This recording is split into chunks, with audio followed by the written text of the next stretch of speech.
But really, my only update would be to say I am working on this. I don't know that we have enough to go forward yet, nor is it our number one priority, but that's all I have to say with that. I actually pulled some pictures of what a healthy forest looks like according to the forestry folks and things like that.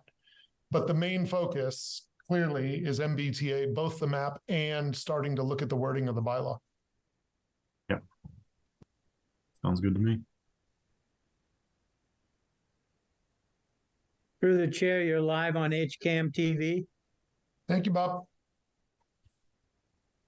We'll wait a little bit. Hi, Ron. Hi, Mary. Hello. I love Madison, Wisconsin this time of year. It just looks so beautiful and beachy. It does, doesn't it? Didn't I see there was recent news from the Capitol in Madison? Something happened there? I haven't been paying attention. I feel like somebody brought a gun in and then returned with a gun. Oh boy. Madison? Oh, I heard about that. Going after the governor. I think that's what it was. Wow. Well, it's a Democratic governor right now. I think So- that the first gun was taken away and then the person left and brought a new gun. Oh my. I haven't talked to my sister in a long time. We'll wait just a little longer. 3, 4, 5, 6, 7, 8, 9, 10. Is a quorum 5? Right? Yeah. Yeah. Okay. And Mary, even though she's an associate member, can serve to fill the quorum. Okay. So you've got a quorum right now. All right. Nonetheless, I'm going to wait another minute and a half. Certainly for these discussions, I think having Arnold in the room to rep the, gosh, I blank out on things. ZBA. Thank you. I think is worthwhile.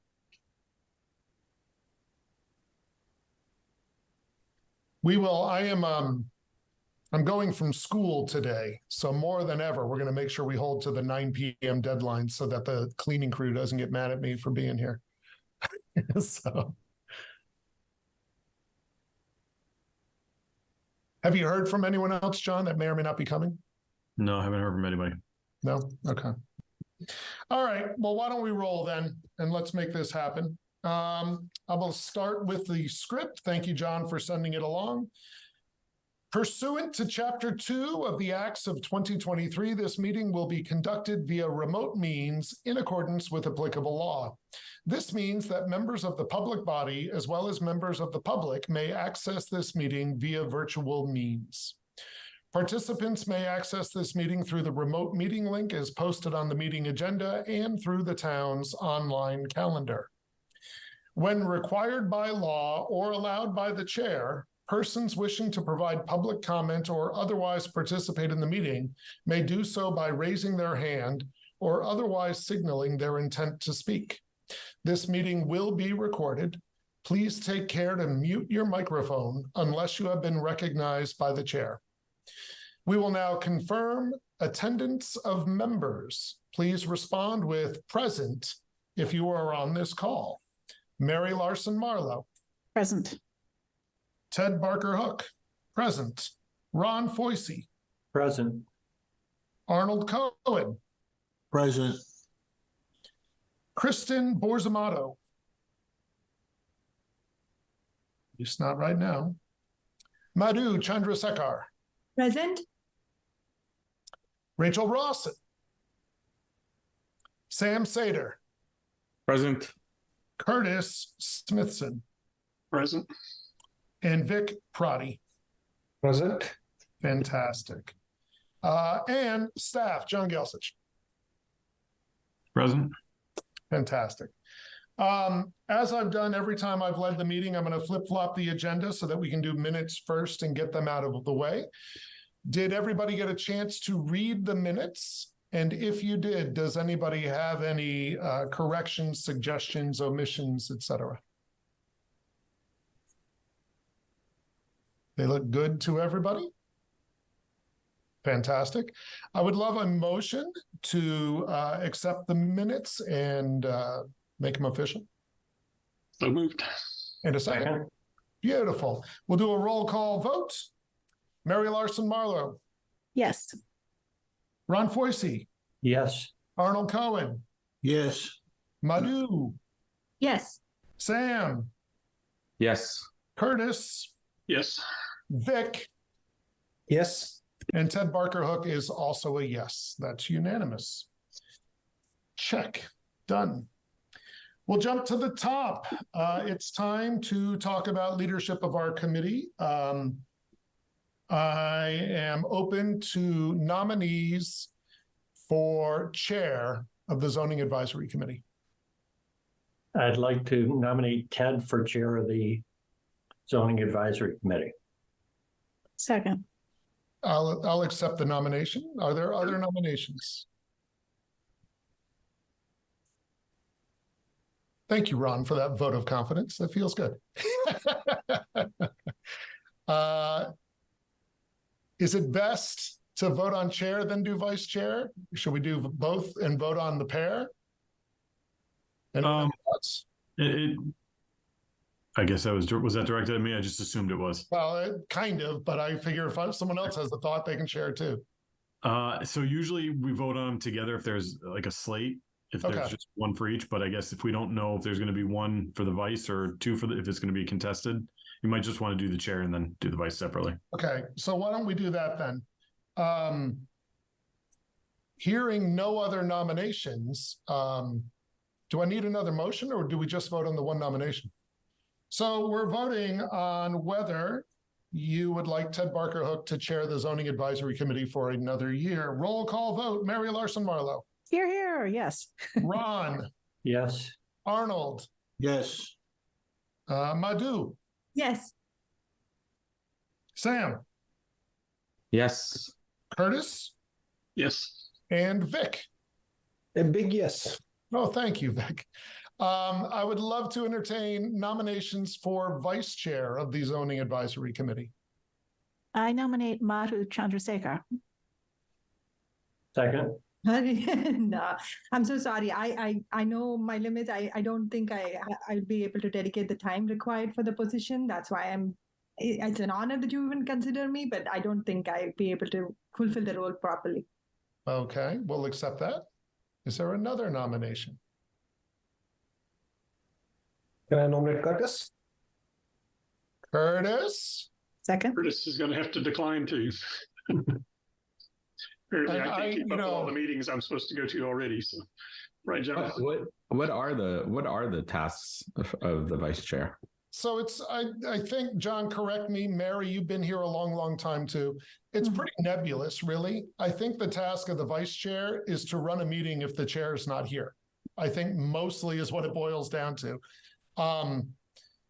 I tend to run into 2 times a year where attending either the Conservation Commission or Zoning Advisory is difficult for me, and it falls on my teaching schedule.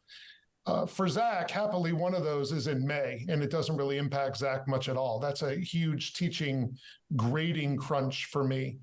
The other one, however, sadly, is at the end of January. That's where the first semester ends. And that tends to be a really difficult time for me. And that is also an important time for Zach. Other than that, I think over the years, I've been really good with attendance for the rest of the calendar. So that's what you're looking at, really, is the potential to have to lead a meeting, potentially, in later January. I feel like if it was anything else, I would not, I would volunteer, but I don't think I have the mechanics of running a meeting just yet. So I sit this one out too. I will say this, I'm no genius. It doesn't take too much to go through the agenda that John sends us. I feel bad because I feel like John would be correcting a lot of things I would. That's try- okay. Yeah, Oh, he's Sam, used to happy that, you're here. believe me. You're also a rookie, Sam. So, and Mary, I know you've done a ton, so I'm not even going to nominate you for vice chair. I'd like to nominate Ron, however. Yeah, I can second. Second.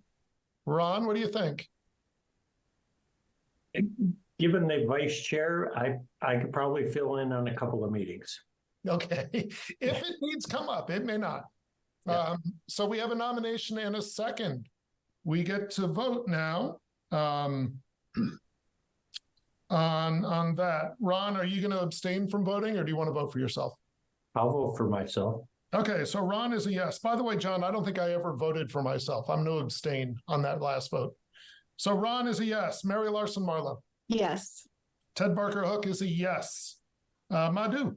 Yes. Sam. Yes. Curtis. Yes. And Vic. Yes. Fantastic. We have a new leadership board. Excellent. Some of you were here when I was chatting to John before we officially got started. The huge emphasis, as we saw in our last meeting, is MBTA communities. And we are going to be pounding away at that topic more than anything else. I do want to let you know, again, now I'm reorganizing the agenda. I am continuing to work on tree protection in my quiet way. Mostly it is information gathering to try to understand better what healthy woodlands look like, how to use potentially basal area as a tool, which is not uncommon, which is not common, but not, we would not be utterly innovative in using that as a tree protection bylaw for a town. And if I didn't feel the pressing weight of MBTA communities, I would share a bit of what I've learned to catch you up, but I'm not going to. But I want what I'm hoping everyone hears is that it's still an agenda item. It's still, I think, an item of interest in town. And I am continuing to plug away. And when I feel like the weight of MBTA is being lessened and I have more to share, I promise you that we will get back to that. Or maybe I'm promising myself, I don't know. But I think there are others in the room that are also interested in following up on that. But for now, we're going to table that again. The last thing is, as I was saying before we started, I'm broadcasting from school, so I'm going to be more certain than ever that we are done by 9 because the cleaning crew is going to get really, really mad at me if I make them wait around for our meeting. So with all of that preamble, let's dive in again to MBTA communities. John was hoping to get some feedback on, we're going to break this into 2 pieces. Number 1 is the map, and it's my hope that John can walk away with a map we agree on for him to then send back to the state or the planning board first. I'm not sure if you figured out which order you want to do that, John. But my hope is that John walks away with a map with which he can take his next step today. My hope is also that we can spend some time looking at the wording of the bylaw itself. So if I remember what I'm looking at, this is the draft that John drew up, which includes, I think, every parcel of land that has been mentioned so far in our meetings or John put together initially. So for example, I see the center school property still on there. I think John added the condo development that I put on my map as something to be considered. I see the apartments behind the ABC streets. I don't think I see Golden Pond, although that came up as an idea. I certainly didn't present it in my offering. So that's what we're looking at there. To get a discussion going, maybe, John, you could show the TBH map. And I will share with you my thinking. Oh, wait, are you sharing the map, John, or are you giving me power? I'm going to share the map unless you want Okay. to. All right, good. No, I don't at all. I'd rather you retain that power. So through the chair, can I just interrupt real quick before I course. forget? Of course.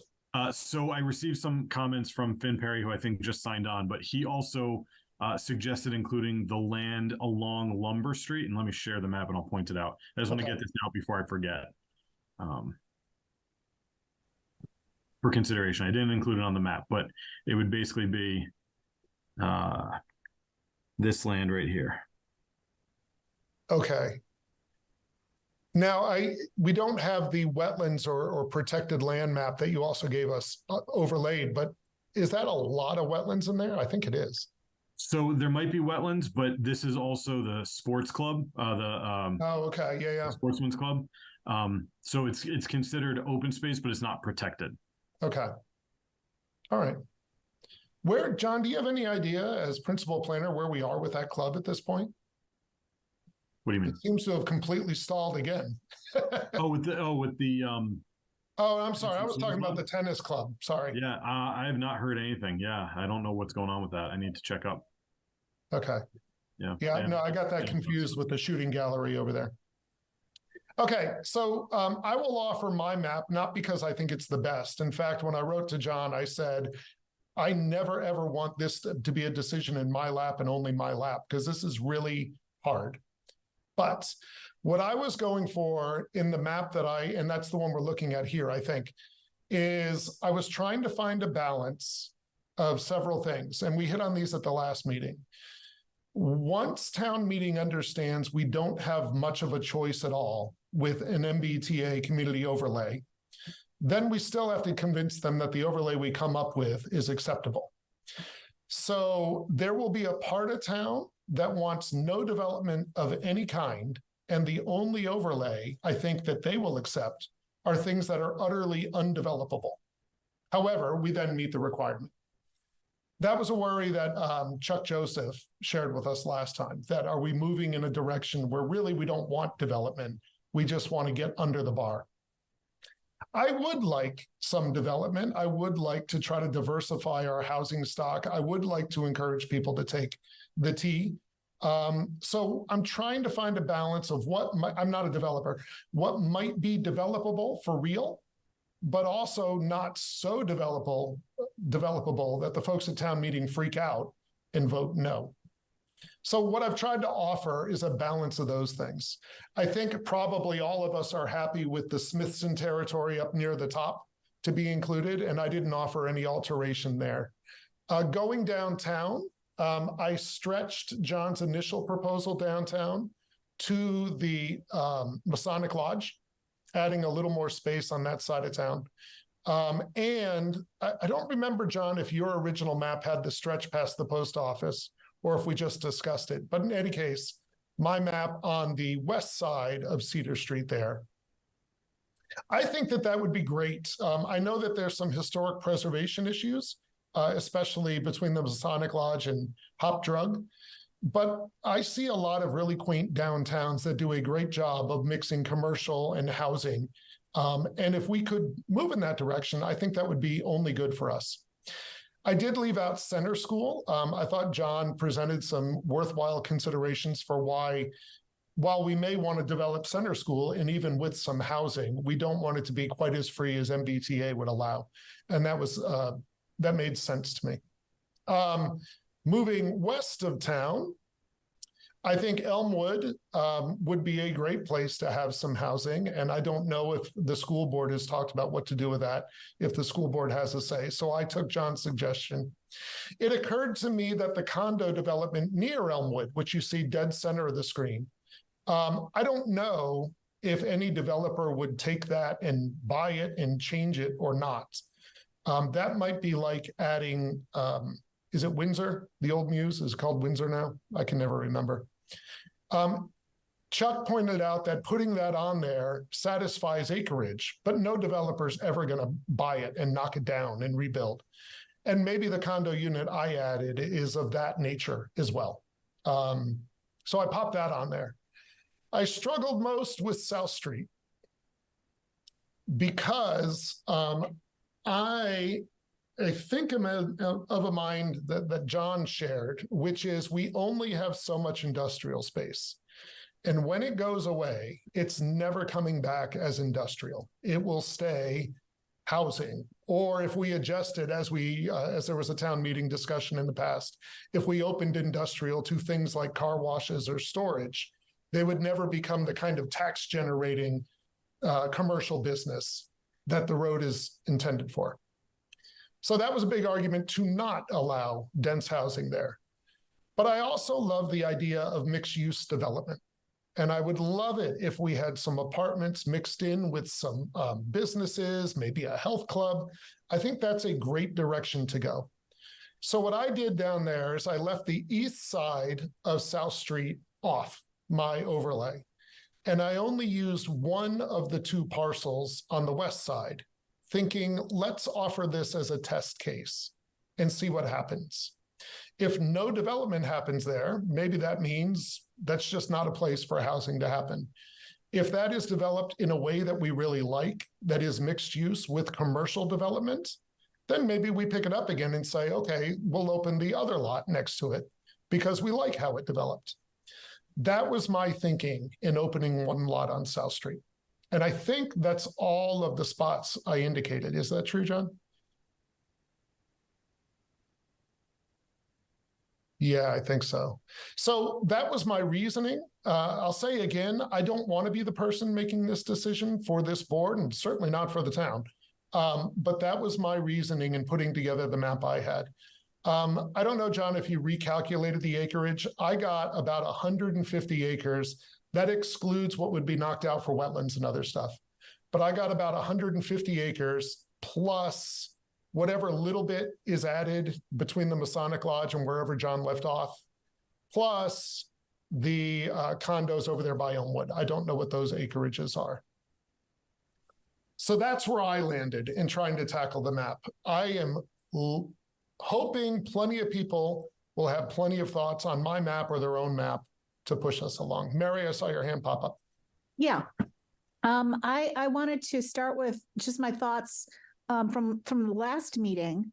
And some, yeah, I think it was our guest,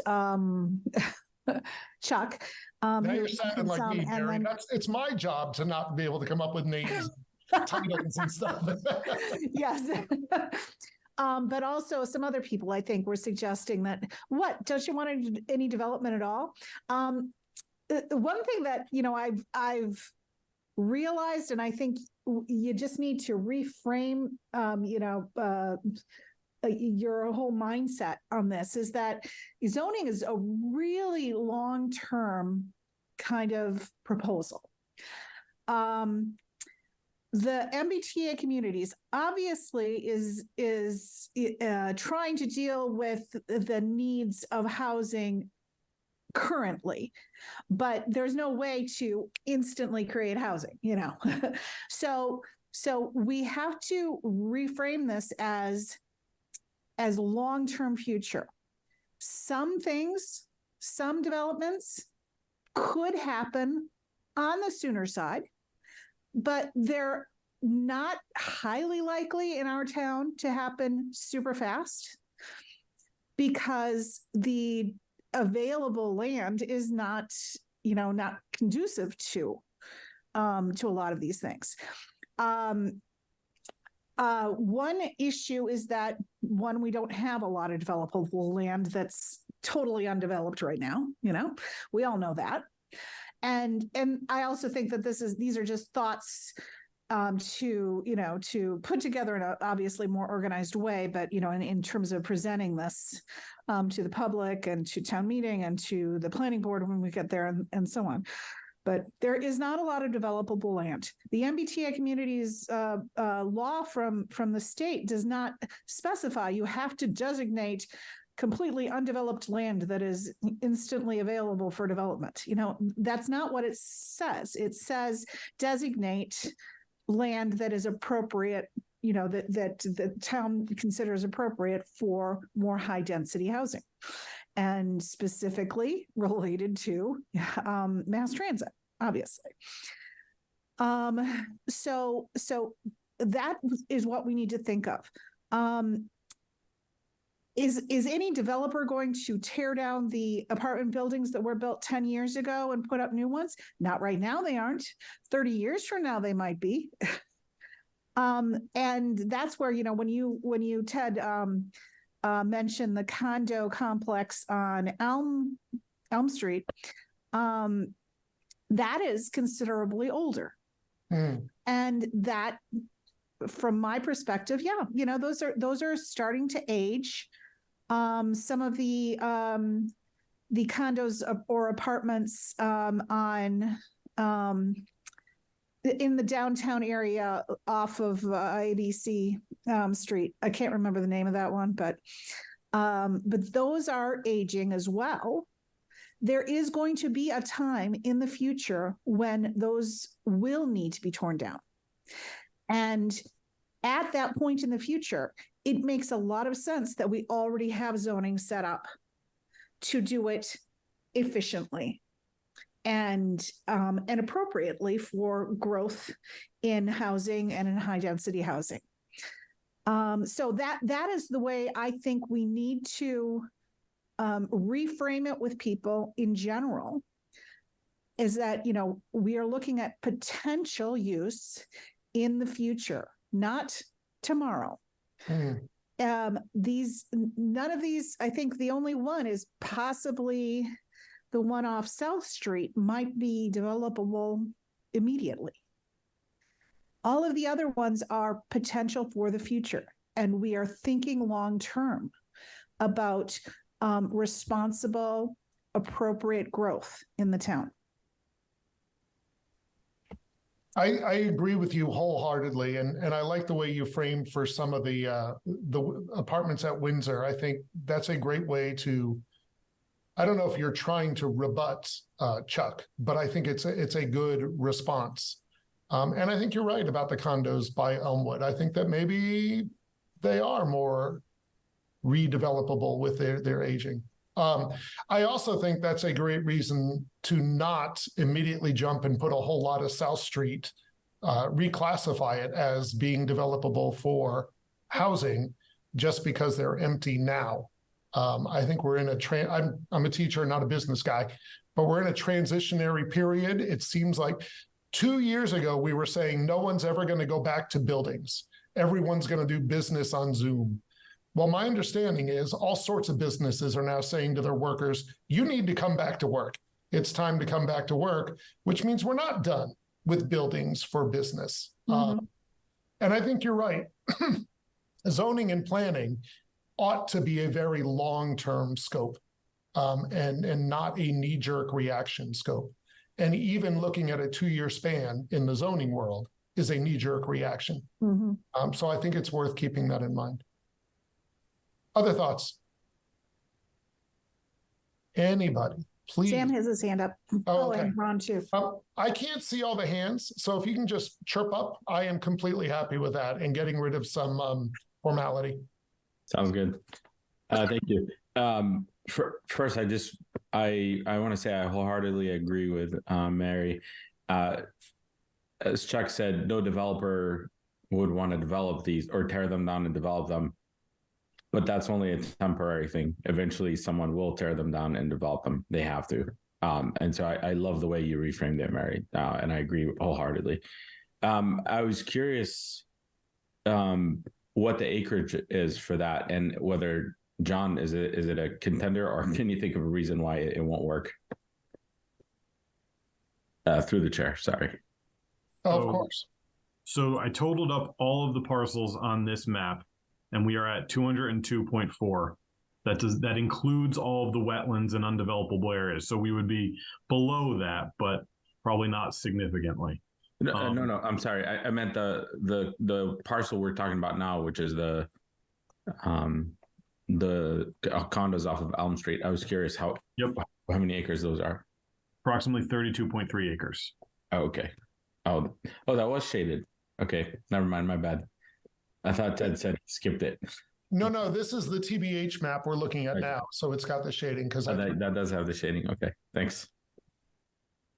So TBH means to be honest, and my TBH is also Gen Z kids use it a lot in casual conversation, so it throws me off every time. I'm sorry. Once upon a time, a quick side story, there was a new person hired here at school who was doing scheduling, and it got to be about August. And he asked the head of the school, when are we going to hire this history teacher? And the head said, what are you talking about? He said, it says to be hired here for all these history classes. No. That's a teacher who's here.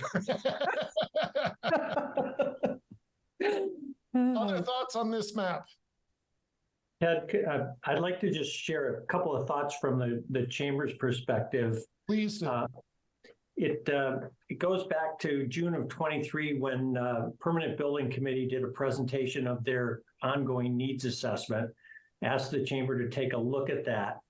And we put some thoughts together really by looking at the 2017 master plan and the 2015 town's vision statement and all the things that are bundled up in that. And I'm not going to go through all of those details.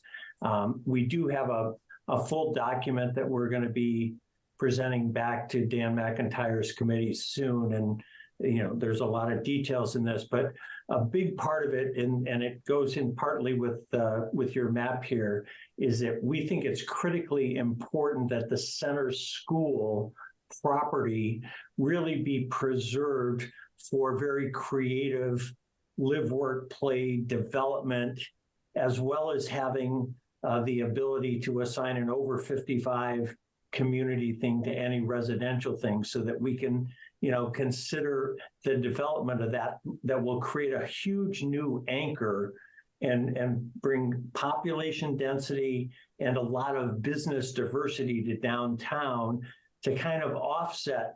I mean, Lumber Street right now has really pulled the economic engine of BNI's retail and business community out to 495 and Lumber Street.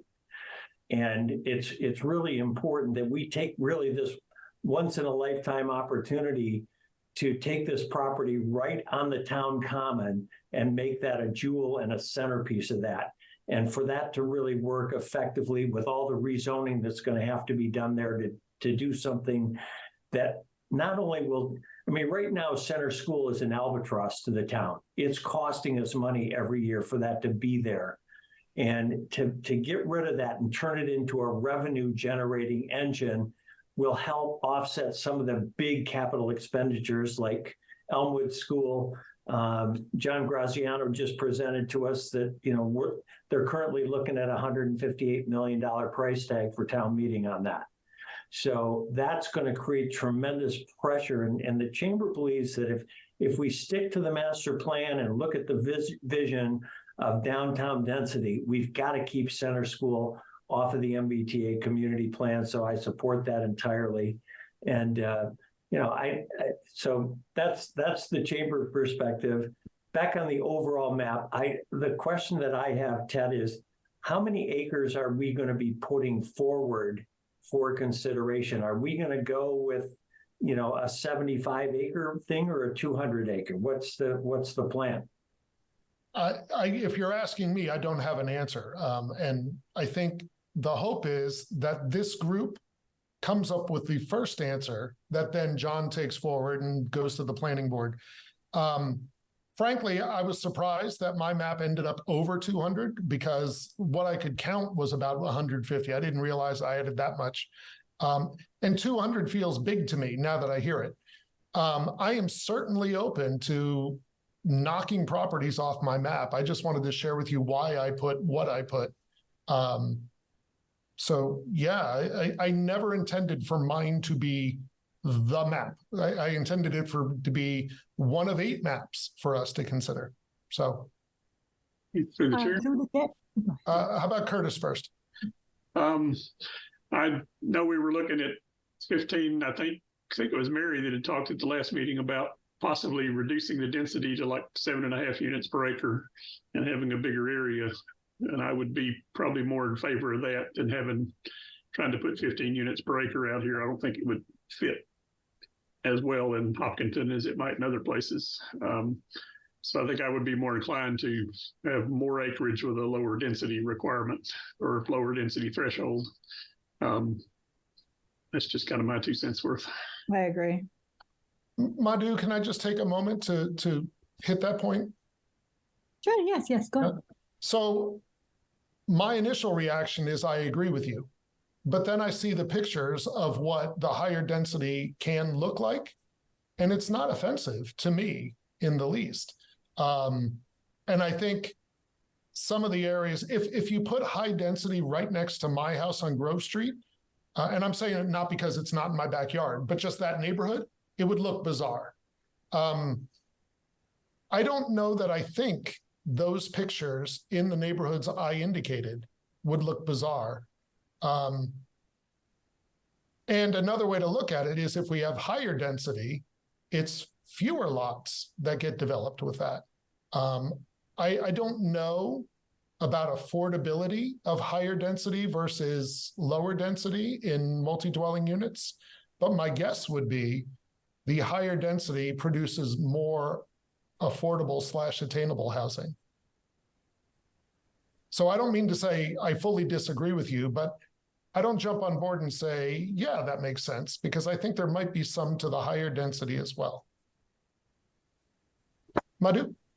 Yeah, so I was going to add to the same point. The more acreage that I saw, I also felt exactly like what Curtis is saying. Then the density will be lower, not just because it's. My understanding is the limit is about 750 houses per town. So the more land we give them, it also gives developers a chance to get a profit, because they, according to what some developers told us, our land rates are so high in Hopkinton that it only makes sense to go build as big as possible to get the returns.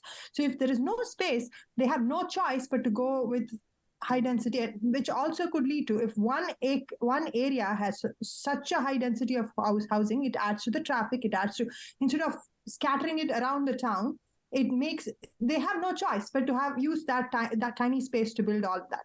But if you give them more and spread it across town, it maybe helps with the balancing of resources as well. And developers can also get some returns based on the land being so costly. They can build a little bit bigger, so they get some returns. Okay. Sam, go ahead. I'm sorry, Arnold. Can I go to Arnold first? We haven't heard Arnold. Yeah, I was going to say Arnold went first, I think.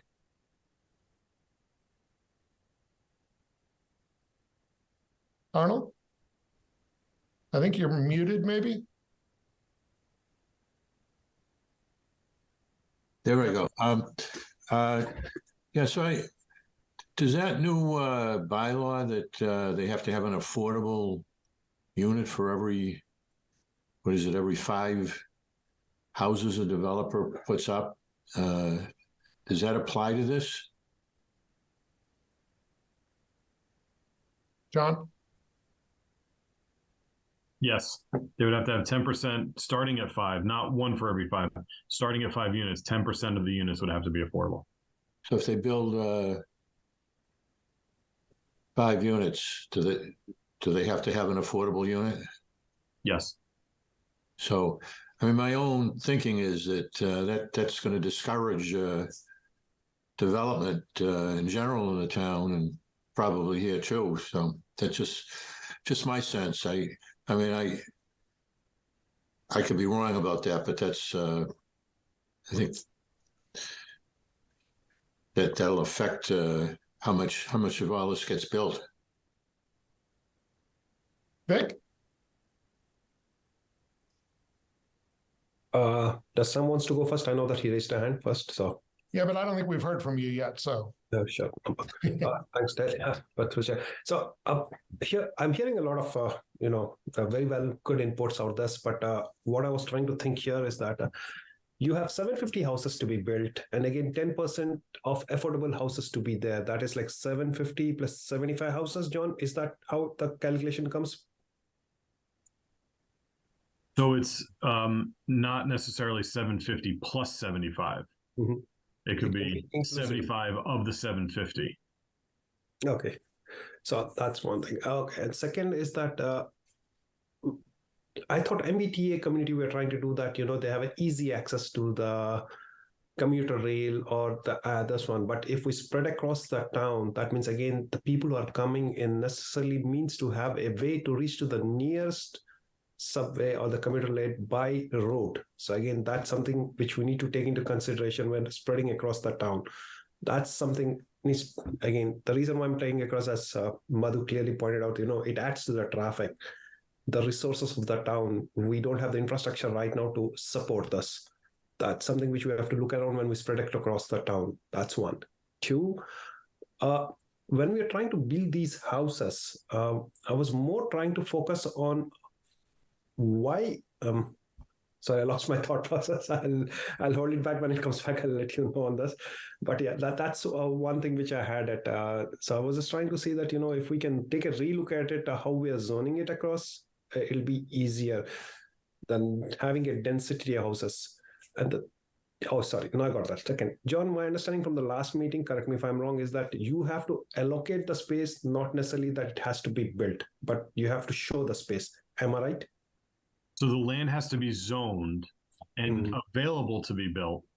I mean, if a developer wants to knock down a brand new building, that's still available to be built. It does not have to be constructed in order for the town to comply. As long as it's zoned that way, the town will comply. So in other words, we can always zone it across and nobody comes to build there. We still meet our requirement. Yeah. Yeah. As long as we have the zoning in place and it's approved at town meeting, if nobody built anything on it, we'd still comply. You can't compel towns to have developers build units. It's out of the town's control. And the builder can either sell it across. Again, it's just a logistical question which I'm asking is that my understanding. He can either sell it or he can rent these houses. Yes, they can be home ownership units or rental units. Rental units. That's one thing which you have to take into consideration, because if the resources weren't coming of the school system, the burden and everything and the traffic, even that needs to be taken into consideration. We're trying to spread across so that it's properly balanced. That's all bad. Sam? Yep, thanks. Through the chair, I was hoping John could refresh our memory, at least and I apologize if this is redundant. On the topic of density, I was trying to wrap my head around how this works, and I've got the language in front of me with the calculations and everything. I thought we landed on a minimum acreage that we needed to have. And as we're talking about density, is it just a general density that you apply to all of these parcels, or do we actually get to decide whether it's, whatever, how many units per acre for individual parcels? I'm just trying to understand how that would actually play out, and what are the controls around being able to say, oh, this might look okay and not out of place to be a dense, densely sort of developed parcel versus a less dense one. So I'm a little confused by your question, but let me try and take a stab at it. The regulations require that at least 50 acres is zoned for 15 units per acre, resulting in 750 units.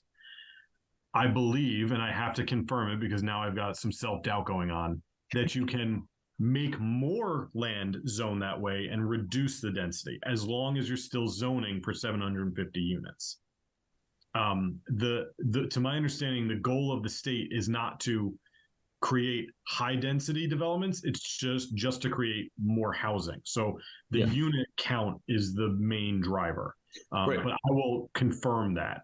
But I guess my question is, could you actually decide whether you're going for, if you needed 15, okay, you know what? I just figured it out. Never mind. I think I answered my question.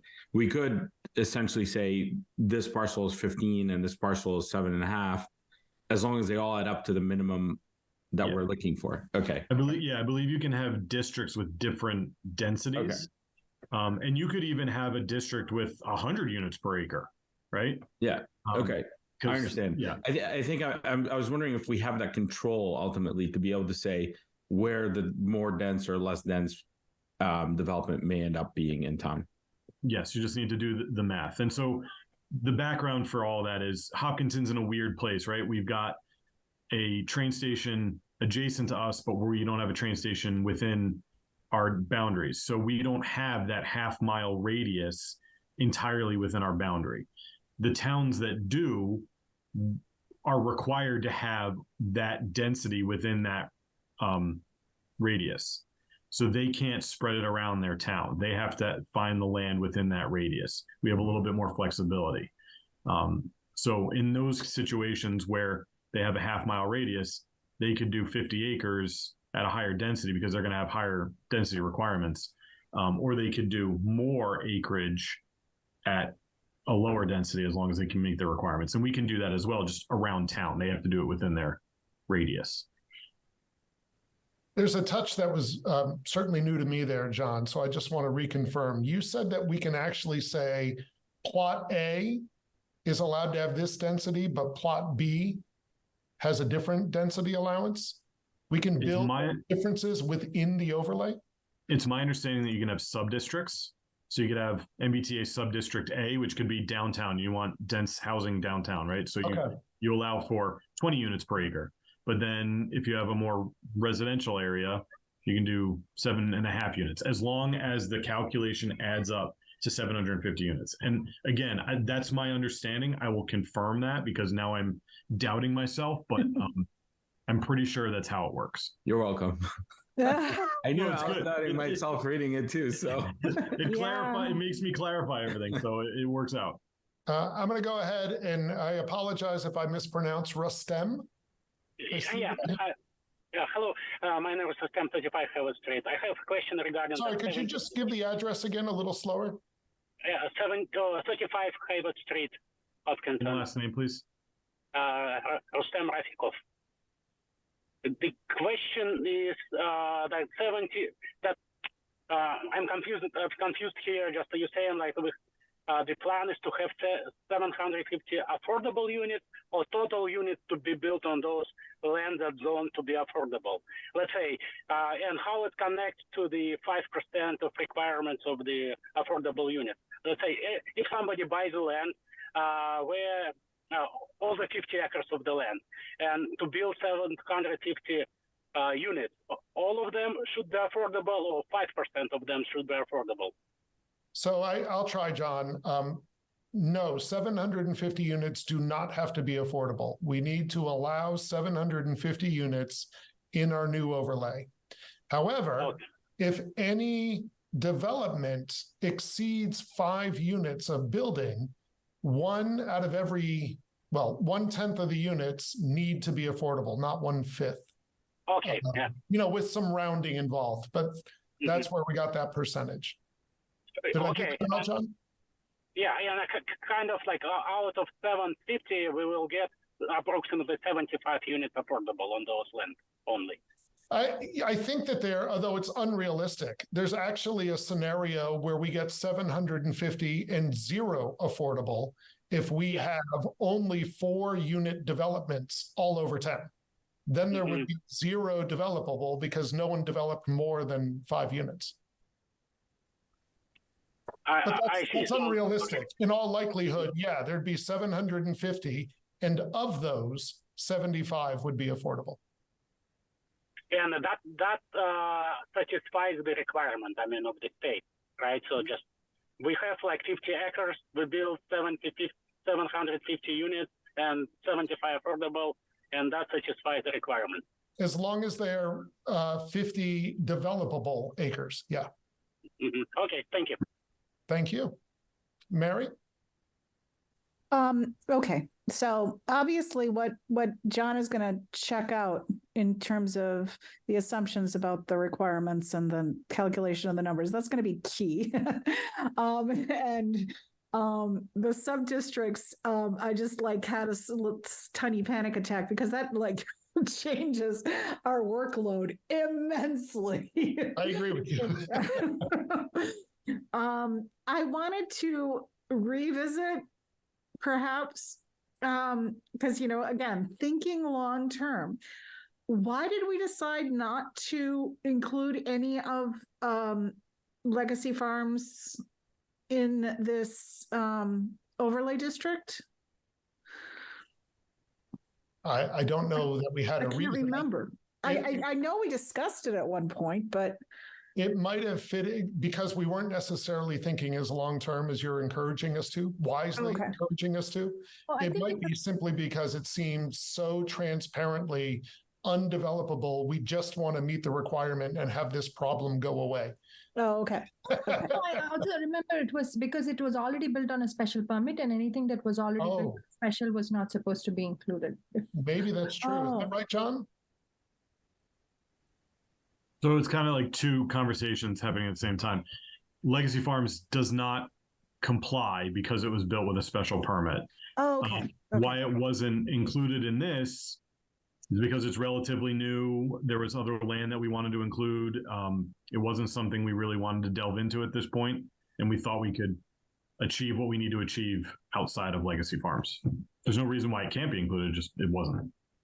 Okay, so it can be the special permit that under which it was built only means that it doesn't already fit the criterion to actually be some of built units.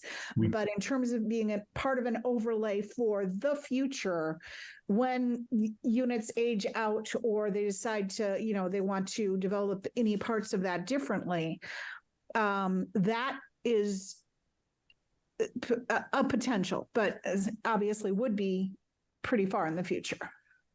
Okay. That was my paraphrase. Really quickly, it seems if you raise your virtual hand, you go to the top of the screen and I do see you. So that would be great. I think that might be the way to do it. Do what Vic did, for example. Vic? Hey, Mary, you brought a very interesting point into the chat, that why not legacy farms? And also another valid point, John, maybe something we can think of, as we said, Mary also pointed out, this is something like a long-term planning, a strategic planning is what we are trying to do, that having this zone. So if legacy farms can be zoned, what part of it can be zoned is one I want to understand, and can that be considered? John, can I ask a question which I think will answer Vic's question? Because I think I know the answer. We could put the overlay anywhere in town. Is there any place in town that we're not allowed to put an overlay? So you can put it anywhere except for land that can't be developed. Like you can't put it over Hopkinton State Forest. You can't put it over DCR on land. Right. All of that would be considered undevelopable. But anything that's developable could be zoned that way. So there is no regulation, and I'm just saying this so it's clear. There is no regulation that says developable land may not be included. So it's a question of whether we want. One question is, do we have any land that's already included? And I think the answer is no. The second is, can all of it be included? If it's developable, yes. Is that true, John? Yes. So the caveat being Legacy Farms was built under a whole host of bylaws, permits, agreements, that kind of a thing. There's restricted land covenants and all that kind of stuff. So I think this probably adds to the complexity of Legacy Farms being included, is that to find out what truly is developable would probably take some time from town council, because there's restricted land covenants that rely on other portions of land that are developed. And so if you do MBTA communities on one portion, does that affect another portion? And can you actually physically develop it or legally develop it with all these agreements in place? And what would you have to do to extinguish those agreements, or figure out what areas of land could be developed without disturbing agreements on other portions of land, because everything is just so tied together. It would be a challenge trying to figure that out. So Legacy Farms becomes a legal swamp that would take too long to navigate potentially. So we might ought to just leave it out of the discussion, is what I'm hearing you say. And I don't know for sure how difficult it would be, but just knowing the different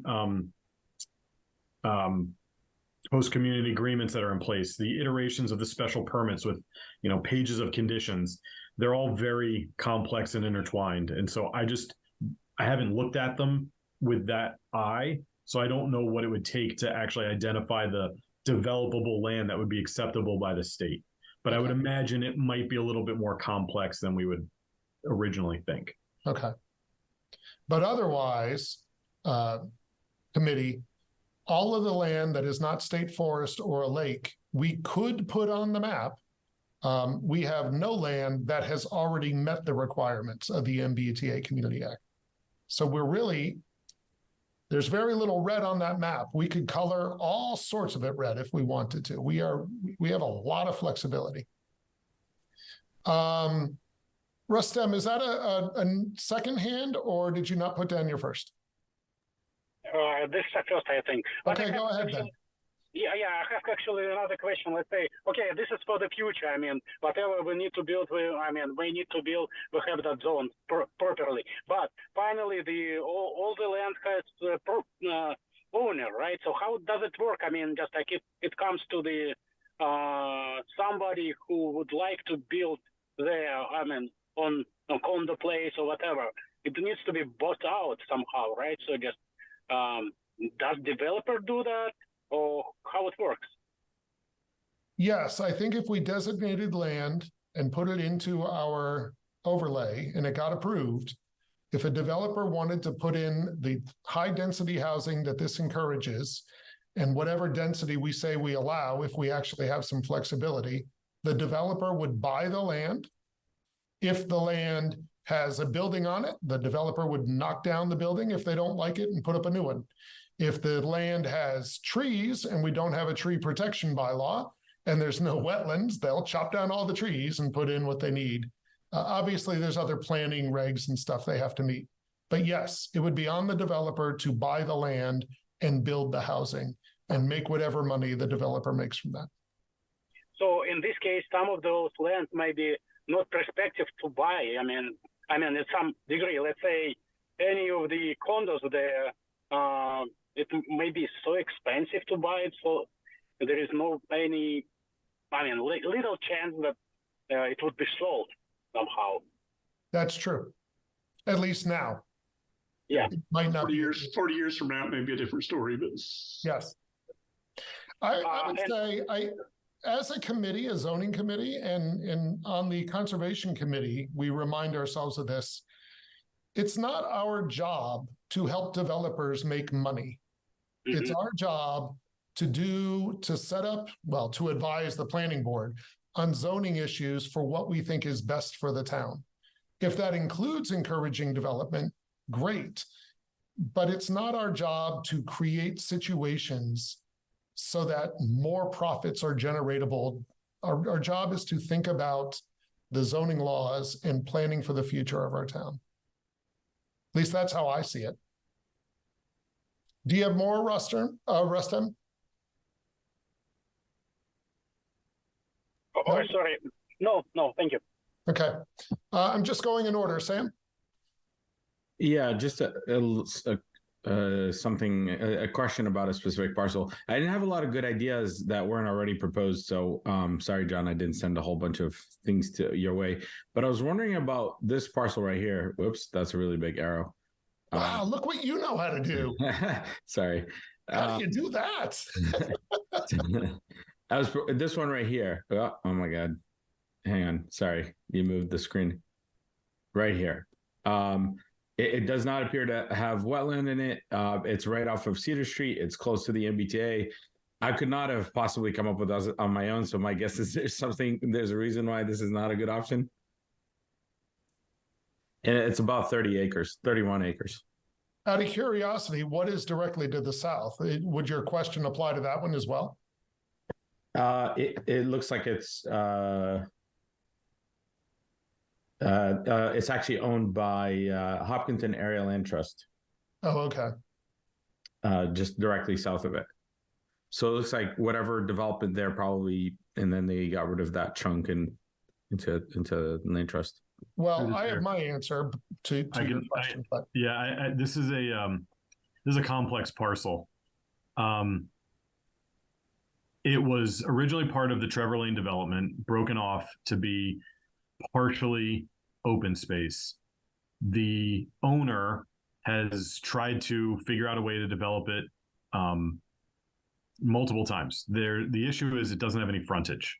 And you're going to say, well, it's got frontage on Cedar Street. But if you zoom in really close, there is like a 10-foot wide strip of land along Cedar Street in between this parcel and Cedar Street that's owned by the state. That the state will not give to anybody.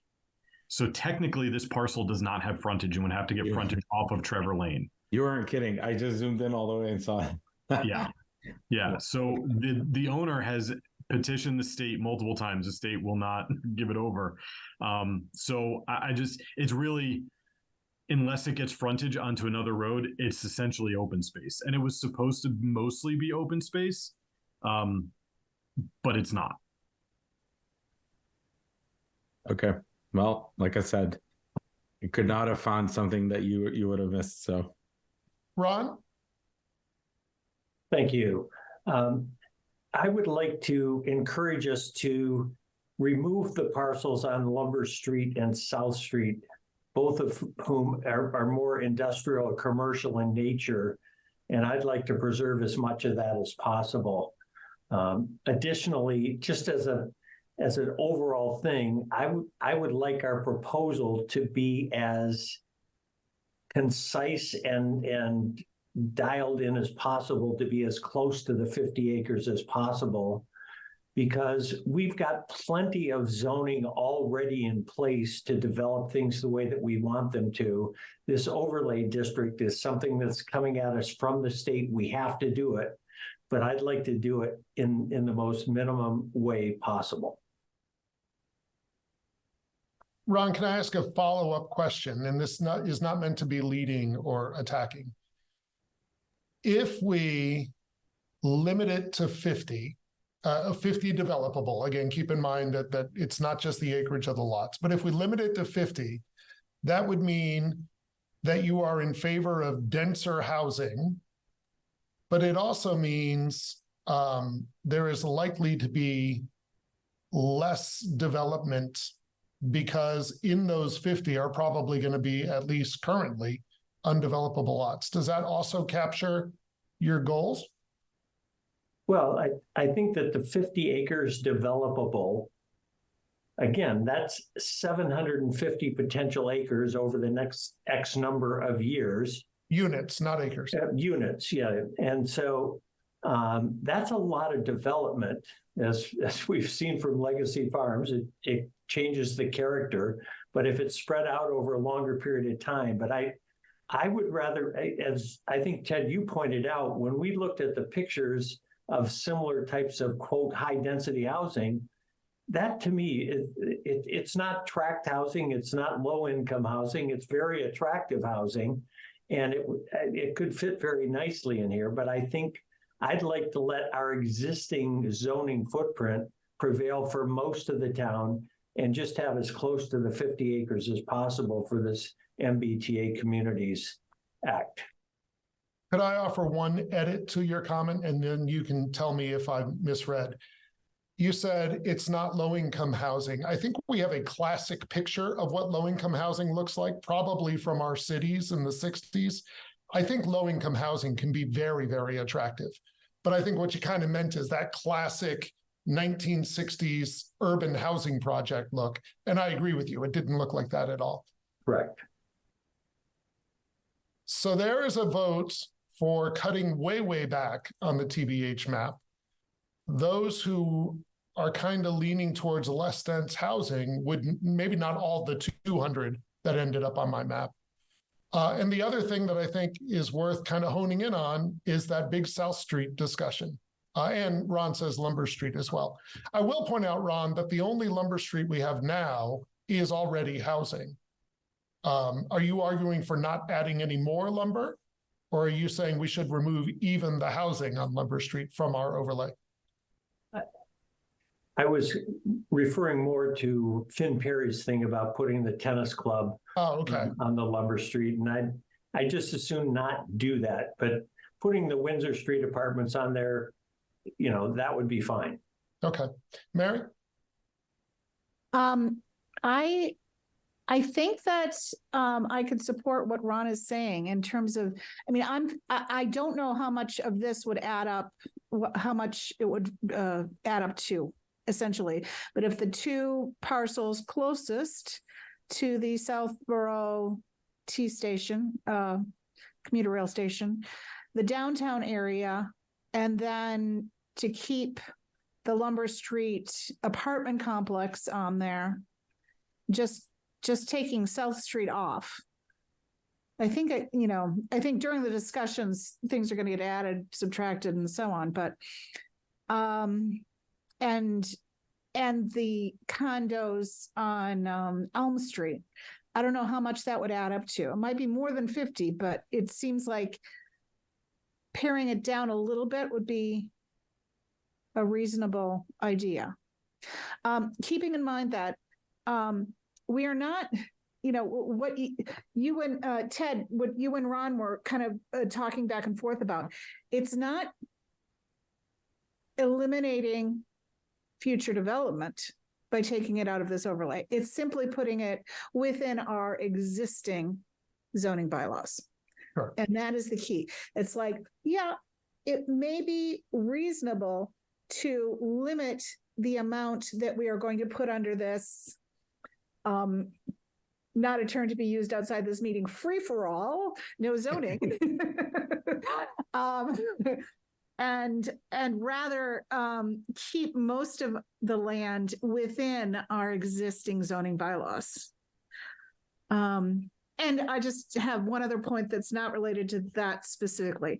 And that is, I don't think a great deal of discussion on the wording of the bylaw itself is going to be useful until we have the answer to that calculation that John needs to check, the sub-districts and the total 750 and so on.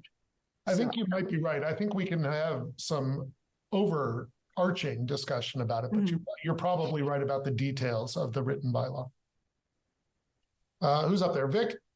Oh, wait, Vic, really quick. So Mary, I just want to, and just as I said to Ron, I'm just trying to understand different pieces. If you are in favor of cutting back on the MBTA overlay, that means you're also okay with denser housing than you mentioned 20 minutes ago or whatever. Yes, but it also really depends on what John comes back and tells us about that. Yeah. So that we can be a little more hand-pick which section allows what. Yeah. But the moment we say this area is going to be less dense, that means mathematically we must go bigger in the overlay. Agreed. Sam, what do you got? Oh, wait, didn't I call Vic? Vic. Maybe Vic forward his hand. Go ahead, Vic. Thank you. So while we wait for John to come back on the density, this one, I just wanted to call out that, whatever we plan, we have to make sure that, the school system is not burdened specifically. That's major concern, what I look at it right now. Second, can we identify lots which are actually, there is an existing housing which is already there. Maybe future we can tear it down and build it across. If we can just identify those lots and zone it as MBTA, that would prevent us building as new lots altogether right away, and also gives a balance of, from the town resources usage point of view is what I would like to call it out. That's all. Okay. Go ahead, Sam. I was hoping Ron, through the chair, I was hoping Ron could help myself and others who don't fully appreciate why it's so important to retain, let's say, the property that's currently highlighted on South Street. In the grand scheme of things, is there a way to quantify why it's so important to hold on to it and keep it in an industrial type zoning? Because I personally am in favor of using South Street, and I want to try to understand why I shouldn't be. Ron, what would the chamber say? Through the chair, the key thing, Sam, that we're focusing on is that the residential versus commercial tax base in this town is heavily skewed toward residential. And on Zach, for years, we've really been talking about getting high value commercial properties there that are going to bring a lot of revenue into the town and not be taxing a lot of the town's resources, whether it's municipal, waste removal, all these other kinds of things. That revenue is much more cleaner, and it drops more to the bottom line of the town than the residential that needs a lot of services, including schools. So that's, really looking at trying to beef up the commercial revenue in the town that takes a little pressure off the residential taxpayer. Thank you. That's helpful. John, this falls way out of your department, I think, but you're the guy who's paid to be in government here. Paid a ton from what I hear. But maybe, Ron, you might know because of the chamber. what is our current residential versus commercial tax as a percentage? I feel like it's something like under 10% of our tax base is commercial, or maybe about 10%. It's right around the 90-10 split. And it wasn't that long ago that it was 84-16. And you know, the chamber had a vision by 2020, we'd get 20% commercial revenue. But the residential valuations went so skyrocketing that it's not that commercial went down, it's residential went up so much. Right. So there's two aspects to that math, right? One aspect is how much of the land is commercial and how much is residential. But the other is if a house goes from $1 million to 400 million in valuation, it's still one house on one lot, but it skews that percentage. I think I heard somewhere along in my years in Zach that in a town like Hopkinton, to imagine anything more than 20% commercial tax base is a pipe dream. I think I heard somewhere. I'm certainly not in a position professionally to be able to back that up. But yeah, if we are at or just below 10%, then we're slipping.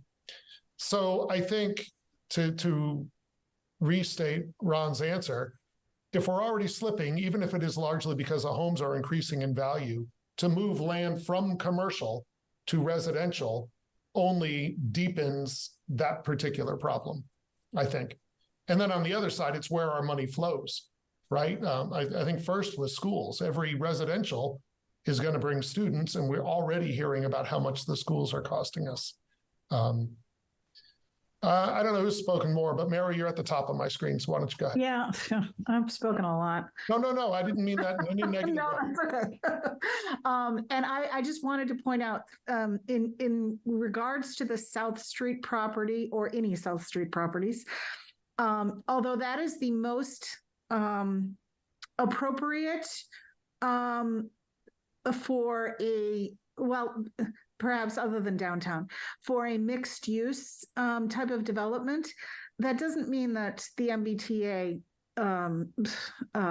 zoning thing is really the best way to do a mixed use anyhow. So if we want to do a mixed use, we want to make that available on South Street, let's do that through a different zoning change. Okay. That's just my thoughts.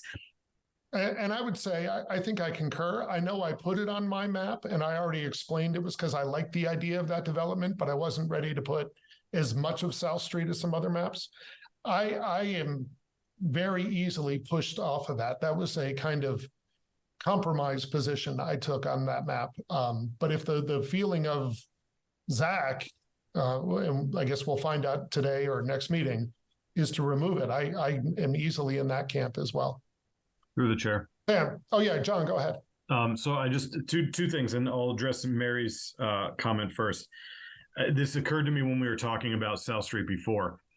The mixed use that I think some developers are looking for on South Street would not necessarily be allowed unless specifically allowed in MBTA communities.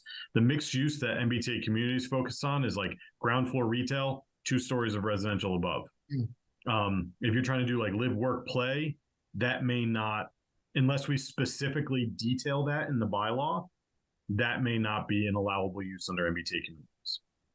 So that's something just wanted to put on the table. And the other thing, all the more reason to do it under, different zoning than MBTA. Yeah. Potentially. Yeah. The other thing is, this is the revised compliance guidelines. So this is saying you can achieve the district-wide gross density, which is 15 units per acre, by doing sub-districts.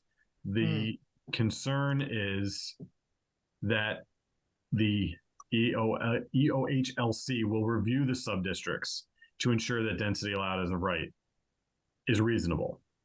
So that's just another timing issue that we may have if we want to do something like that. That's not to say, if we're confident that it will meet their requirement, that it's reasonable and not intended to frustrate the process, then we can move forward. If you're doing, denser development downtown versus in a more rural area, I think that's probably what they're looking for. But I just wanted to bring this up, that this is allowed. I can get more detail about this if they have it in there. I can continue looking, but it is something that's allowed if that's something that the committee would want to look into. And it would need to be reviewed before it becomes in front of town meeting.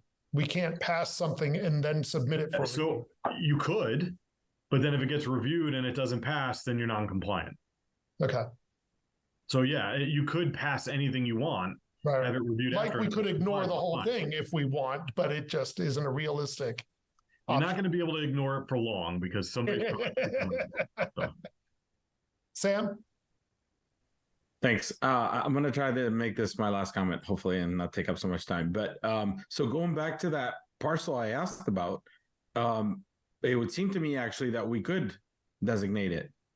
And if somebody wants to develop it as a MBTA community, they would need to work with the state to get that access and be able to build it out. I'm saying technically we could actually use that parcel, and it's right next to the MBTA station. And so I'd like to propose that we don't just discount that potentially. And I understand there's a challenge in developing it, but the challenge is between the state. Is that, sorry, go ahead, John. Or sorry.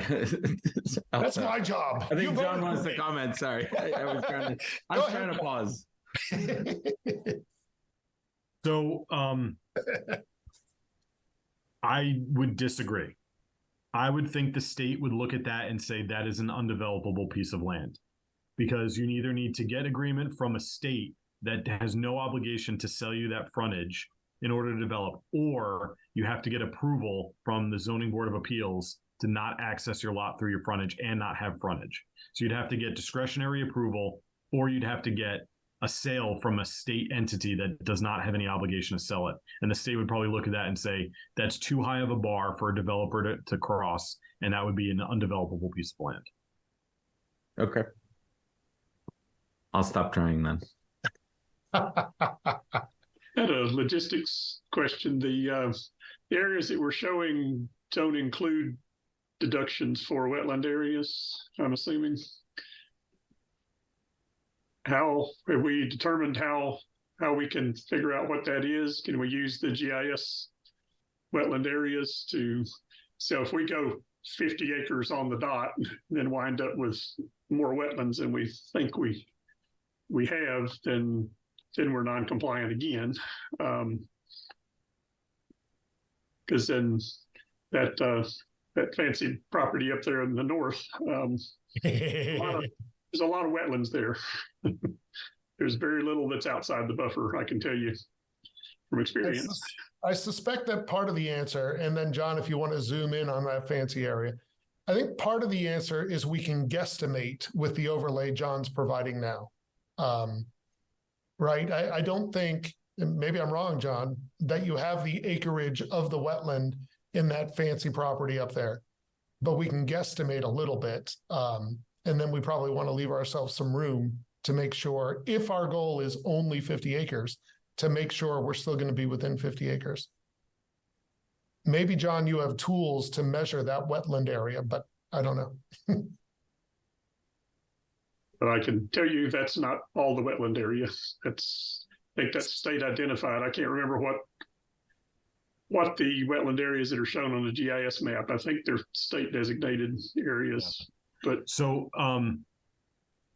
I created this, and so to answer Ted's question, yes, we can figure it out using GIS. So what we have here are the DEP wetlands, and then the dark green is the 50-foot buffer from the edge of those wetlands, because our bylaw basically says 50 feet from the edge is no touch. You can get permission for 50 to 100. So I didn't do 100, but I did 50. Can I stop you there really quick, John? Because I'm the Concom guy. I just want to double check that that's definitely true. I think the last time I asked, your answer was, well, without a doubt, the state's regs are still true. And you thought that the town's more stringent wetlands protection would also hold. Are you? So this is being conservative with wetlands. This is my attempt at being conservative. And I could do it to 100 feet just to be super conservative. I talked to Kim about this, so we're on the same page. Okay, great. The answer to Curtis's question is they're not going to use Concom delineations to figure out developable land. They'll probably use this. So this is really, and practically, yeah, you might not be able to develop as much, but there's no way to guarantee that unless they delineate every parcel, and the state's not going to do that. So I think they're going to go by this. We should go by this.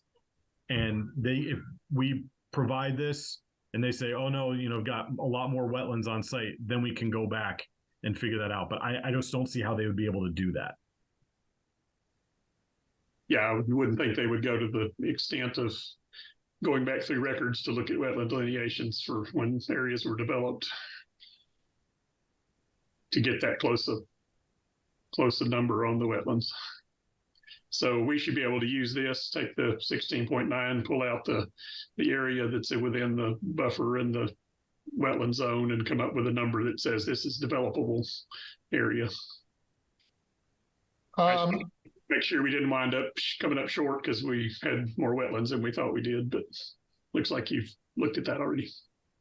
I've got us at 8:20 right now. John, it was my hope that you could walk away with a map today. I don't know if that was your hope as well, but with the new wrinkle of subzones, I don't know if we can achieve that. What are your thoughts, John? Does that bum you out? So my goal was not necessarily to come away with a final map, but to pare down the map so that we have something. Okay.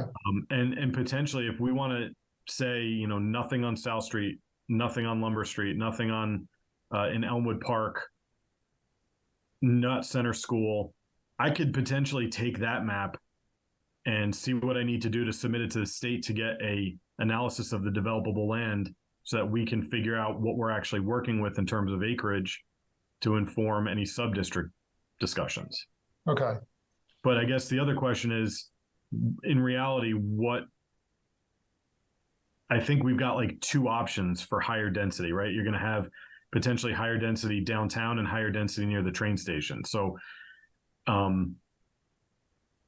if we want to, so let me start back. It seems like, and correct me if I'm wrong, the committee seems to want to include, and I'll go through them so that everyone's on the same page. The committee wants to interrupt include. you just for a second, just because I Sure. see Arnold's hand, and I don't know if he has a comment that would impact where you're about to go. Sure. May I do that? Arnold, go ahead. Yeah, I just wanted to give my 2 cents. It seems to me if you're going to have subzones, that's going to make it a lot more complicated. And if you want this thing to pass, I think it would be more likely if it was less complicated. It just seems to me, I'm a lawyer, this just seems, that's my opinion. Great, thank you. And I think there's validity to that. The more complex this is at town meeting, the harder it is to get people to feel comfortable voting for it. So that's true. John, I'm sorry for the interruption. Continue, please. No problem. So just want to go through and just get kind of straw poll as to the ones that we want to include moving forward and the ones that we don't want to include. So it seems like these parcels we want to include. Yes. What's the best way to do this? I mean, we don't want all of us to talk at once. Speak up if you disagree. How about we do that? Silence is acceptance.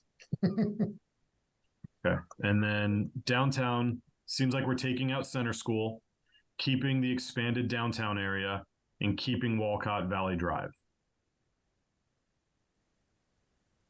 I'm not hearing any complaint. And the expanded, that goes to the Mason Hall, right? Correct. Yeah, it includes the Mason Hall. Okay. Okay, that's fine. It stops at the church. At the church. That's good with me. Okay. And then for the South Street 495 intersection, we would potentially remove all of the parcels on South Street, remove Parkwood Drive, include Indian Brook Road, Elmwood School, and Windsor at Hopkinton. I'm seeing thumbs up. I'm not hearing anybody. Wait, including I'm sorry. myself. I'm fine with that. Oh, Sam? Sorry, just a question. I'm sorry. Which one is Parkwood? Why are we removing that? That's this industrial area over here. Oh, because it's industrial. Okay.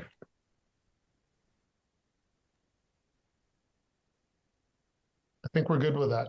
Do you want to then say what we're keeping, John, just to make sure we all So understand? we would be keeping this area this area, this area, this area, Elmwood School, Indian Brook Road, and Windsor at Hopkinton.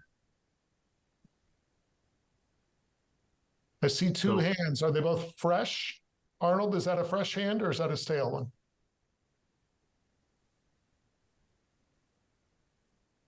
I guess it was stale. Sam? I was just going to ask if I wanted to find out what people thought if we were to find out that we don't need all this acreage. Would anyone be? What would people feel about taking away some of the downtown parcels? Because it is really impossible to drive through downtown today, and I really worry about if some of this. And I know again, none of this might get developed anytime soon, but if it were to get developed, and if we're saying it's of the dense type, I really don't know how we would really traverse downtown and Main Street anymore. And so I'm curious, I guess the question is, if we don't need to designate all this acreage, would people be okay with focusing on the south, on this, I guess the other two main areas and taking away some of downtown? Mary, you want to start?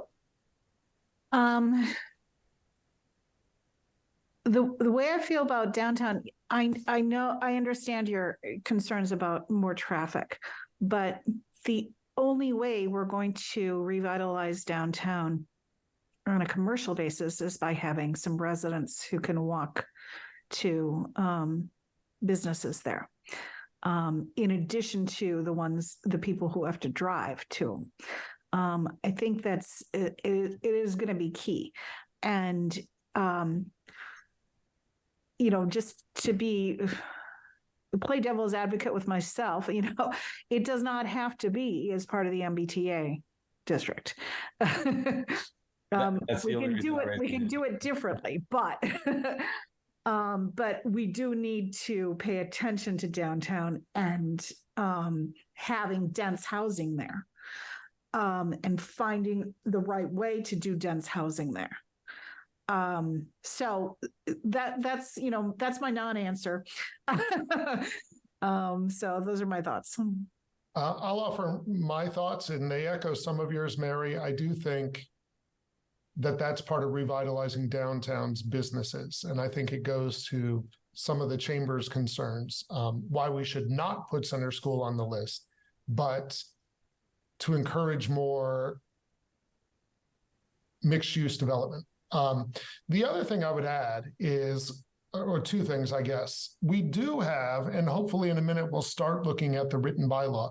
We do have some control over the development. We have control over the height, for example, if I'm understanding what I read in the bylaw.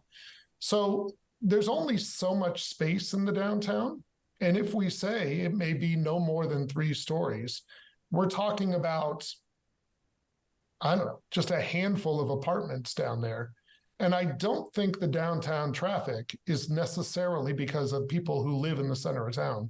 I think a lot of it is through town traffic. Finally, that's also where the MBTA bus stops. It stops downtown, making it more commuter friendly for people who might choose to live in some of these MBTA communities. So those are my reasons that I would want to keep it included. I see your hand, Sam, but I also thought I saw Arnold's hand pop up. Was that true or no? Yeah. It seems like downtown would be a natural place to do it. I don't know how many buildable open lots there are in the downtown area, maybe, but it seems more natural for this kind of housing to have it downtown. And I don't know if it's going to be enough to materially affect the traffic. Sam? Are you muted? I think you're muted, Sam. Sorry. Yep. My bad. I'm all for revitalizing downtown. I think we're approaching this entire overlay as we must do this. Otherwise we're in non-compliance, and we're abiding by the rules and the guidelines that are provided as part of this bylaw. I would potentially propose we look into revitalizing downtown as our own initiative instead of, just doing what we have to and kind of, fitting into this bucket of rules that is provided through this overlay. I truly believe this will be, if it is, I think this will be a concern for a lot of the people that are going to be voting at town. So the bicycles and the construction and all the fun stuff that's happened in downtown, and now throw in another wrinkle into that. I know I would definitely be concerned. So let's just leave it at that. Vic? Through the chair.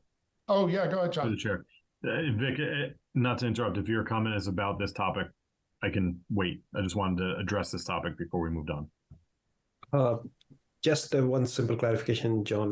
Maybe you should be able to answer, but thanks, Data. I just want to understand that, is in future we can always change the zoning or the allotted areas just to make sure that, hey, we might, let's say downtown was allotted today, but we realize that after voting passes, and then we say that, hey, you know what, maybe let's allot something else and take the zoning out of downtown. Is there a feasibility like that? And it's... Through the chair, I can answer that. Yes, please. Yeah, so you can change the zoning in the future. Thank you. The MBTA community zoning is just like any other overlay. It's just kind of directed by the state. You could change it. You can remove it. You could strike it down in 5 years. You just then not be in compliance. You could expand it. You can move it around, and you would just have to do that compliance calculation again. The one thing that you may see as a wrinkle is that since this is one of the types of zoning that the state captured under the Housing Choice Initiative, it only needs a simple majority at town meeting to pass. To remove it, you may need a 2/3 majority. To change it, you probably just would need a simple majority again.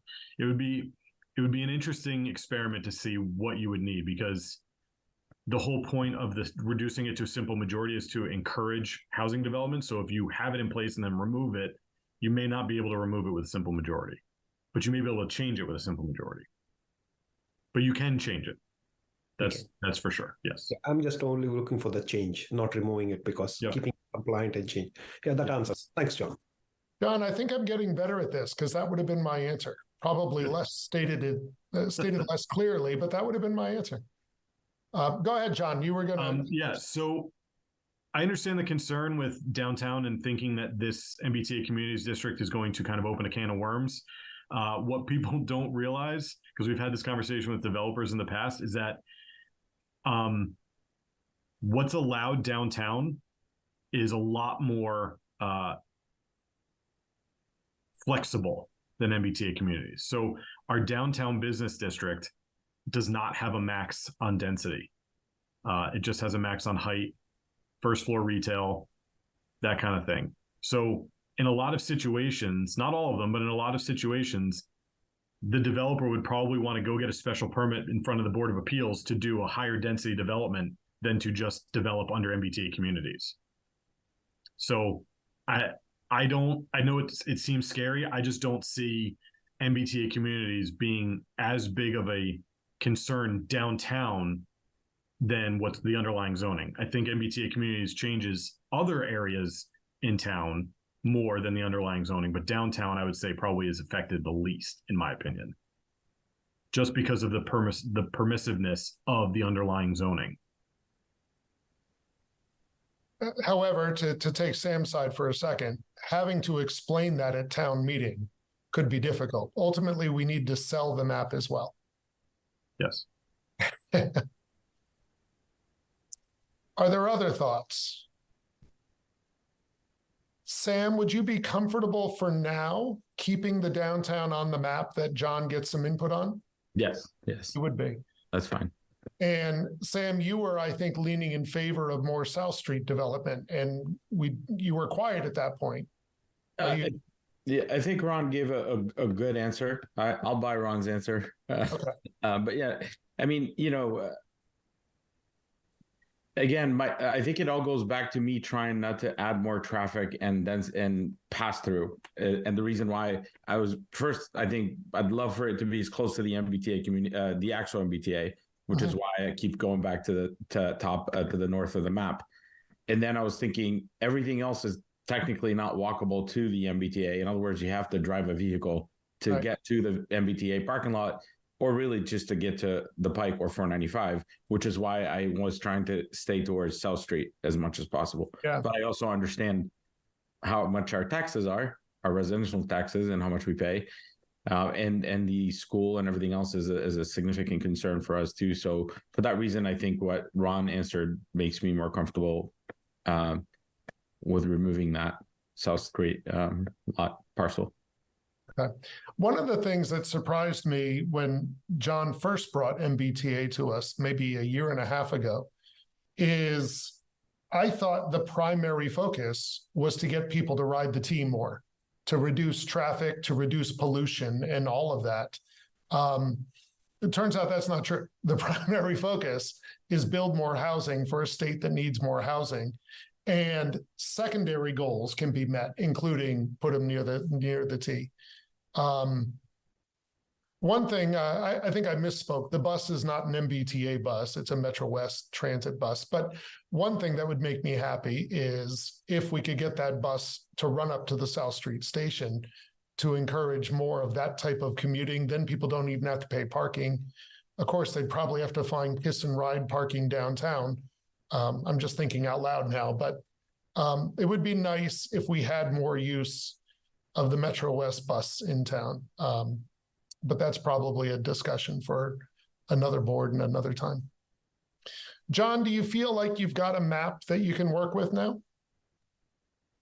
I do. And I think I can look into the state process to figure out the developable land calculation and hopefully come back at the next meeting and say, with these parcels, we would have, X acres of developable land, and then break that down by area so that we can do a little bit more pinpointed analysis. Awesome. And part of that could be density of housing in different parcels if we choose to go that direction. Although, again, I think, again, trying to sell a bylaw to town meeting, I think Arnold had a good point that the more complex we make this, the harder it is to explain at town meeting. It's not saying we shouldn't have sub-districts. That's a reality as well. So it feels like at 9:35, we can take at least I don't know what the right foot is, 10,000 foot overview, 30,000. I'm not quite sure what it is, but at the bylaw, were people able to look at it and go through it? Or are people going to be kind of scrambling to do that right now? I just want to get a sense of the room. You're a scramble, Ron, or you read it? I'm a scramble. Okay. I read it. Thank you for your honesty. Put up your thumb if you're a scrambler, if you were going to be trying to keep up now. All right, that's most people. But some of you are not there. My thumb is actually not up. I was just modeling. I wondered, can you guys open it? Are you able to take a look and follow along? Because I'm going to ask John to walk us through a thing or two. And then I have a couple questions that I think are still 30,000 foot questions. I see a lot of you looking down, which I think means you're probably looking for the document. I just proctored pre-SAT, and as part of the instructions, it is put your pencil down and look at me when you are ready. So I said that about 7 times yesterday. All right. So John, what I was going to ask you to do is you've got a whole bunch of highlighting in this document, and I assume it's your highlighting. And my guess is different things are highlighted for different reasons. For example, every time section 210XX is highlighted, I assume that means we're going to have to figure out what section we're referring to. Things might shift around, and that probably is not worthy of discussion right now. Am I correct on that? Yeah, that's just really when we understand where in the bylaw it would go, those numbers can get moving. Yep. So there are other highlights. for example, the sub-district, which I think I have more clarity on now than I did when I read it. This is on, well, the pages aren't numbered, but page 3, I think it's part of definitions. An area within the overlay that is geographically smaller than the overlay district and differentiated from the rest of the district by use dimension standards. I'm wondering if you could tell me what that means in conversational language. And maybe it just means what we said. So the sub-district would be if you wanted to do a higher density in a certain area. Okay. Yeah, you would create a separate sub-district with its own dimensional standards, density, setbacks, height, whatever. And then that would be different than, you basically have to have like a general MBTA communities overlay, and then maybe like one sub-district, or you can have all of your MBTA communities overlay be made up of different sub-districts. Okay. The next question mark I had for you, John, is a little further down, uses permitted by special permit. You've left that completely blank. Is that because that's something that we ought to figure out on our own, or is that, so that's completely us to wrestle with? So this is something we can either take out and just have the uses permitted as right, and just say, we can put some language in there that says like anything else must comply with underlying zoning to that extent. I think this is more geared towards the communities that have the MBTA community station or the MBTA stations in their boundaries and are looking to kind of make the MBTA communities district something larger than just the housing and just for compliance. But if there's anything that the board wants to include, by special permit, that could be fine as well. Like a go-kart track. Yeah. I've been waiting for that go-kart track in town for a long time. Going forward, dimensional standards. So with the sub-districts, I have a better answer to this than I had when I read it. You left it all blank for us to kick around. And what I saw was dimensional standards vary depending on zoning district in town. Residential A could be different from B, could be different from C, commercial. So my question was, but I think the sub-districts partially answers it, is regardless of the zoning district underneath, do we need one set of standards for the entire overlay? And I think the answer now is no, because we can sub-district if we choose to. So if you were just doing one district, everything that's zoned MBTA communities in town, I would suggest you put dimensional standards. If you're doing sub-districts, you would want dimensional standards for each sub-district.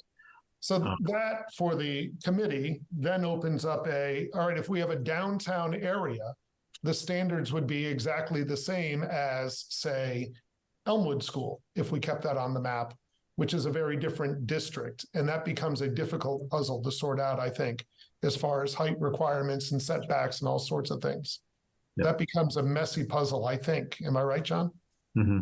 Yes. And what we could do is potentially take a look at the underlying zoning for each area that's going to be zoned MBTA communities. So right now, what I've got on the screen is essentially the RA district with some minor changes. But if you wanted to do the RA district in the area near Carbonis, you could use those standards for that district. And then maybe downtown, if you want to do a different sub-district, you could do the downtown business setbacks, because that would then be in conformance with what's already there. Because a minimum frontage of 100 feet downtown might be utterly unreasonable, right? Or the setback from the road, all of those things. Correct. Yeah. Okay. I don't have any solutions to that. I'm just getting clarification on things I read through. By the way, if I skip something that somebody else has a question on, please jump in. I got to the next page, parking spaces, and this led then to a bigger question for me. Mixed-use commercial, non-residential, XX parking spaces. Can we, should we, or is it already included, our new bylaw about recharging stations? So that would potentially apply. If they required, so this is what's a little confusing with how the state did this. The state does not regulate site plan review. The state regulates subdivisions. They have a subdivision control law. They have a zoning act, so they regulate zoning. They do not have a state site plan review law. So each town is allowed to basically do what they want for site plan review. And our EV parking is tied to site plan review when it's triggered by parking lot alterations. So we would need to get some feedback from the state if that would apply, if somebody was developing a parking lot associated with the housing, if our EV parking requirements would apply, because that would then trigger site plan if we could then do site plan for the parking, or if we're limited to the site plan requirements that they've laid out in this bylaw. Because they're putting, sorry, go ahead. yeah, they're putting site plan requirements on towns through this bylaw and restrictions, yeah, which they don't do on any other development because they don't have a statewide site plan statute. If now I had the phrasing of my question, but now it's gone.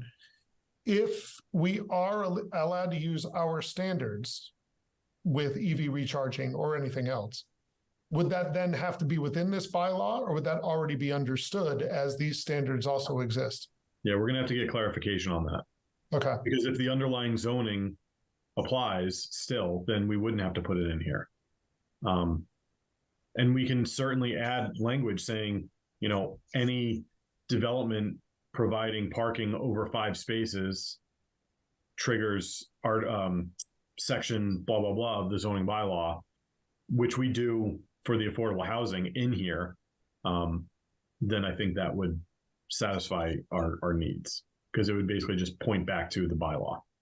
Okay. But we would need to get confirmation from the state that that would be something allowable, since they haven't given any guidance on that. Okay. When and is that something that you should put on your to-do list right now, or should we wait? Yes. No, Okay. something I should put on my to-do list now. Okay. Again, somebody just jump in, because if I'm looking down at my page, I'm not seeing your hand raised if you have something. Just, Go ahead. hi, this is through the chair. Please. Yeah, I think you said this for parking, but in general, for a lot of things, I'm thinking as much as possible, we refer to the underlying zoning. So as we go through, just if John could point out things where we absolutely cannot rely on the underlying zoning, that those would be important for me to understand. Sorry. I agree. Is that something you're hoping for right now, Mary, or is that a next But meeting? if there's anything that was covered over the last few pages that that applies to, like, you know, that we cannot rely on the underlying zoning for this particular issue, you know, that definitely point that out to us. And then as we go through the next few pages, just keep pointing that out. Okay. Yeah, and there could be something, I just added a section. We could just say in here, any parking lot over 5, like I said before, any parking lot over 5 spaces must comply with the EV parking requirements. We just change the trigger, because it's not that the EV parking is reviewed under site plan. It's just that if you trigger site plan, you then trigger the EV parking. So if we say something similar, saying any, you know, whatever the trigger is for EV parking is also met here, then you must provide EV parking. Yeah, so that would be important, because we need to specify it here, because site plan is not going to be triggered in most cases. Yeah. So yeah. I'm looking at the time, and part of our job is going to be to schedule another meeting. So I'm going to just jump on 1 or 2 bigger questions I have left. There's an open space add language what type of things should we be considering, John, so that I can go back and think harder on what that might look like? If we want to include open space requirements. So sometimes towns in their zoning say, you need to make 40% of the lot open space, and then they define what open space is. Question, follow up to that. Does Please. that limit our developable land within the square footage that we've designated?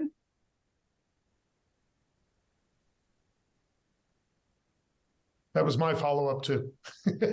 So if we require open space, so I guess it would have to be a balancing act, right? You'd have to figure out how to fit the required density while also providing the required open space. So if something were to require 50% open space, could you fit 15 units per acre with your proposed dimensional requirements on that same lot? So On 50% of that lot, I should say. So you're saying that the bylaw does have to be internally consistent and logical, in terms of, we have designated this amount of land, but we have put these limits on this land, but we still expect you to put in 15 units per acre, or whatever the case may be. I can't even remember. But you have to do it in 3 stories only. It's absolutely impossible to do so. I don't think this bylaw will get through the state review, right? Is that, yeah, okay. So it does have to. You can't say right. You can't say 50% of the lot needs to be open space, but you can only build 20 feet high, and you need 100-foot setbacks from the road with 50-foot setbacks from the side yards. They would just create a building envelope that would not be able to support that type of density. So it's a balancing act in that way. Okay. I'm just looking, anyone have anything? We got 10 minutes left. My last kind of big overarching question, John, and it started with me when I was thinking about the EV charging stations. And then I got into the building standards, general and parking lots and limit the impervious surfaces, et cetera. It was unclear to me how much of this bylaw is a template that the state provided and how much is what you think we can do, which leads me to the next question. Can we heighten the LEED standards for development of these lots? Can we include green initiatives as requirements for development? Or would that be too onerous to satisfy the state? It's a good question. I'm going to guess that they're going to say you don't have green standards elsewhere in town, so this is going to be onerous on developers. Because we don't have any place in town where you have to build to LEED standards. Yeah. If we saw some good points that the LEED standards make, could we incorporate some of them? Potentially. Yeah. Yeah. As long as it's not, I'm going to guess as long as the state can make the straight face determination that those types of requirements would not, in their language, frustrate the intent of 3A. I like that. Frustrate the intent. And to answer your other question, about 75% is template and 25% is what I wrote. Okay. Or tailored. We are very short of time. Does anybody else have any overarching questions? The homework is please dive into this before our next meeting. But to help with that homework, does anybody have any other overarching questions? Going once, twice. Okay. So the plan then is to get feedback on the map. Hopefully John can get that feedback and then start to pick apart these, especially if we have guidance on subdividing lots and what we can and cannot do there. Does that sound like a plan for next time, everybody? Okay, the cleaning crew is going to get really mad at me in 7 minutes. So we got to figure out our next meeting. And I would really appreciate it if we can actually go at least 2 meetings out so that I can kind of better plan my fall between now and Thanksgiving. In recent years, we have most commonly met on Mondays, the weeks that planning board doesn't meet. Is that true? Am I remembering that correctly? Once upon a time, we used to meet on Wednesdays usually. So looking at the Mondays, John, what's available from your end? That's always the best place to start, I think. It looks like we have the 23rd open, the 30th open, the 13th, and the 27th. And today is the 12th. 12th. So October 23rd, October 30th, November 13th, and November 27th.